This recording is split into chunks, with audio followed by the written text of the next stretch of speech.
Guys, Wages World here. It is April 8th, 2020. Come at you with the video. This is over at Daily Mail, and guys, we finally got some good news. If these numbers hold up, it's good for us. Okay? You guys can read that. It says the death toll of what we're talking about here has been, and I know you guys hear me talking in code there. I just can't say those words or they'll just bury the video. Again, I'm not worried about monetization because I don't even do that. So, I just want people to be able to hear what I got to say here, that's all. Anyway, they lowered it from 82,000 down to 60. That's 22,000 people, guys. That is about, what's that figure out to be? About a fourth? Yeah, it's about a fourth of them. That's crazy. That's 25%. That's really, really significant. Now, I know I say that that's good news, but we're also sitting here staring at a number that says 60,000 people passed away. So we can't be too, happy about that. But, because people did lose loved ones. And again, guys, I know that people have way different opinions on this. Okay? Where this came from, what happened, where's it going to end up, what's the actual truth. And, I respect everybody's opinion. And I respect it enough to say, hey, we're never going to know the truth. No matter what I say, no matter what you say, nobody's going to have the full truth here. It's just not going to happen. That's why we try to put together these ideas, and we get close sometimes on stuff like this. But we can never, ever be 100% sure. It's impossible because there's too many liars in our leadership. You can't trust any of the numbers that came out of China. 100% can't trust those. We all know, even like CNN and MSNBC that aren't really like on our prez side, they even say, you can't trust the word they're saying because they lied. Everybody knows they did. And that's why they're having this big deal with the WHO. The global organization there. I'm not going to say those words because I guarantee you those are in the algorithm now.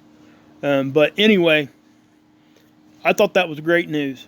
And we can go down here. You can look at the charts and the graphs. But yeah, I just think it's awesome. So, but my only concern with this is that, if the peak is actually going to get moved back or moved up closer, okay, not as much time to wait before we get to the peak, is that going to overrun our facilities or not? Or does that 22,000 people kind of offset that? I think that's kind of what's happening here, okay? But again, these numbers themselves have to hold too. So, and we just got to wait on that. Alright guys, I got you over at spaceweather.com. Yesterday I was showing you guys some stuff on the magnetosphere, right? Or earlier this morning, or whatever you want to call it. Remember what I said? I said that the activity we were seeing was not predicted and it wasn't expected, but we got it anyway. That's exactly what they're saying here. Plus, I also even mentioned the cracks in our magnetic field. Remember that? And that's exactly what they put right here. It says, an unexpected stream of solar wind began blowing around Earth on the 8th. Okay? And then moderately high wind speed. But it contained, this is key, it contains south-pointing magnetic fields. Okay? Those are the kind that can actually put the cracks in the Earth's magnetosphere. Okay? Without going into too much detail. But that's exactly basically that's what we were seeing. So that's why we were seeing like really big hits on it. The speed did get up there pretty high. I showed you guys that in my last video. So couple that with a crack in the magnetosphere.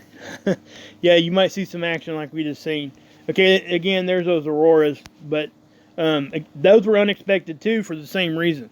They didn't think we were going to get this solar storm, but we got it anyway.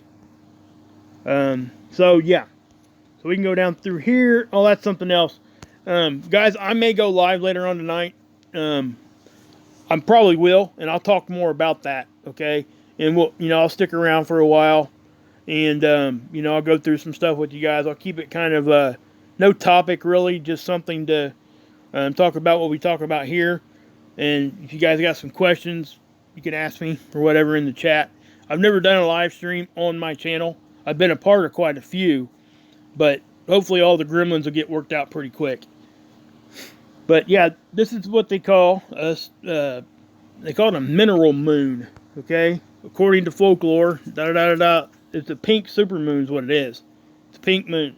Okay, last night the moon was as close to Earth as it's going to get throughout the course of the whole rest of the year. Okay, that's why it was a supermoon. It was close to us, made it bigger, right? You can read about why they call it pink. I'm not going to go into that right now. It is very interesting, so go check it out. And there's the aurora forecast. I'm not going to even start that model up, but you can see as that rotates on through, the auroras were getting down into the United States. Up towards the Dakotas and Montana and stuff. They maybe even got down to Colorado a little bit up in the mountains. I'm not sure, but I could see that happening. And there's another graph here I want to show you, then I'm going to let you guys go. Okay, now look guys, this is seeds. You see anything? No, you don't. And the reason why is, it's not running right now. The site's down. If you can't even go to the backup part of it where you can go month by month instead of seeing it this way. And this is the one I show you guys with the black and white view. Okay? And that's why we like to use it, because it's got such a good contrast. We see more.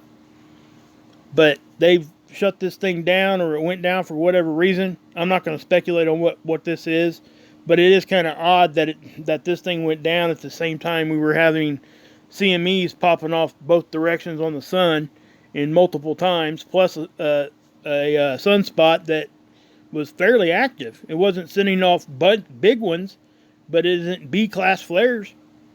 A bunch of them. So, are they doing this on purpose? I don't know. I'm not even going to go there with that this time. But all I know is this is down. We won't be able to use it till you get it back up, obviously. Okay, guys, do you remember a while back when I showed you guys this? This is the geoelectric model. Okay, geoelectric field model. Basically what they're doing is they're trying to show you what solar weather or space weather, what kind of effect it can have on our electrical system. Okay?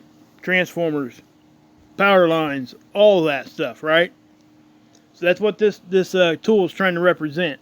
Now, what's going to happen with this, guys, is every time we get a solar storm, most every time, this thing's going to react too. Okay? They kind of go hand in hand. But this does give us a little bit different of a view. Now, Troy, he caught one, been a few months back, where it was actually up into this purple color. It was intense, and it was right over California, where the earthquakes had just started happening. So, I have a hard time thinking that didn't have something to do with it. I don't know. But so what I'm going to do here, usually it's the color of this is usually this color over here, guys. That kind of like, not real dark blue, but kind of just a regular blue. So watch what happens here. I'm going to push play. And this is another one where you don't get any kind of historic data. You can't go back and look at older captures. Okay, ignore that, please. So, this isn't like something that's like really, really intense. It's just more activity than what we typically see. But it is staying pretty constant, which supports us getting solar wind. Okay? So, this is just one way to kind of confirm that. Plus, you get a chance to see where we're vulnerable in our electrical systems. So, leave it at that, guys. Like I said, I might go live later on tonight. If you guys show up and you got a wrench, okay, that means I made you a moderator. If you don't want to be, just let me know. If I give you a wrench and you didn't want to be, just let me know, and I'll, obviously I'll take you off the mod list. But I haven't never done a live show here on my channel, so there might be some gremlins to get worked out. I hope to be able just to share information with you guys, and maybe have some sort of a dialogue through the chat. And if you guys got any questions of me, I'll try to answer them the best I can. But yeah, so that's my plans for tonight, hopefully.